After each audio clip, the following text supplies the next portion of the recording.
15 વર્ષથી પાલેજમાં જૂના અને જાણીતા computer, laptop, CCTV camera service, printer repairing તેમજ નવા અને જૂના કોમ્પ્યુટર લે-વેચ કરનાર. એડમિશન ફોર્મ તેમજ તમામ સરકારી ફોર્મ ઓનલાઈન ભરી આપવામાં આવશે. ભરૂચ જિલ્લાના ડેરોલથી વિલાયત ચોકડી વચ્ચેના ખસ્તા હાલ રસ્તાના મુદ્દે યુવા કોંગ્રેસ દ્વારા ઉગ્ર રસ્તા રોકો આંદોલન કરવામાં આવ્યું હતું.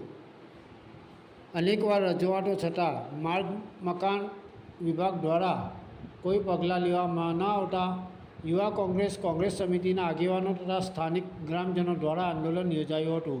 ખખડધજ અને ખાડાઓ ભરેલા રસ્તાના કારણે દિવસે ને દિવસે જનતાને તકલીફ પડી રહી છે. લોકોને ન્યાય મળે તે હેતુથી ડેરોલથી વિલાયત ચોકડી નજીક યુવા કોંગ્રેસના કાર્યકરો અને આગેવાનો રસ્તા પર ઉતરી ગયા અને વ્યાપક ટ્રાફિક જામ કરાવ્યો હતો.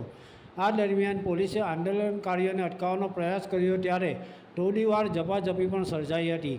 અંતે આગેવાનો સહિત કેટલાક કાર્યકરોને પોલીસે ઝડપી રાખી પોલીસ વેનમાં બેસાડી અટકાયત કરી હતી.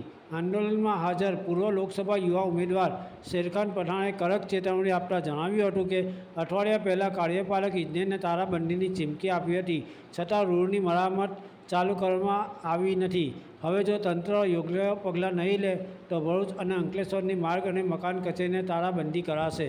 યાકુબ પટેલ, ભરૂચ.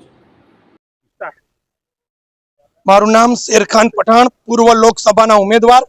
આજ રોજ અમે લોકો ભરૂચ જિલ્લાના વાગરા તાલુકાના જે વિલાયતથી ડેરોલ સુધીનો બિસ્માર રસ્તાને લઈને આજે અમે કાર્યક્રમ આપેલો, રસ્તા રોકો આંદોલન. અગાઉ 8 દિવસ પહેલે કાર્યપાલક ઇજનેરશ્રીની તાળાબંધી કરવા માટે અમે ભરૂચ ગયા હતા. ત્યારે કાર્યપાલક ઇજનેરને અમને બાંહેધરી આપેલી કે દિન 7 ની અંદર વિલાયત ડેરોલ રસ્તો હોય, વાલિયા અંકલેશ્વર નેત્રંગ હોય કે આમોદ જંબુસર રસ્તાના તમામ રસ્તાઓની મરામત કરવામાં આવશે. 7 દિવસ પૂર્ણ થયા, 8મોના જે 9મો દિવસ છે. આ તંત્ર દ્વારા કોઈ પણ કાર્યવાહી કરવામાં ન આવી. મજબૂરન આજે અમારા લોકો રસ્તા પર આવવું પડ્યું. ત્યારે હર હંમેશની જેમ આ તંત્ર દ્વારા, આ ભારતીય જનતા પાર્ટીની સરકાર દ્વારા પોલીસને આગળ કરી અને કાર્યકરોને દબાવવામાં આવે છે.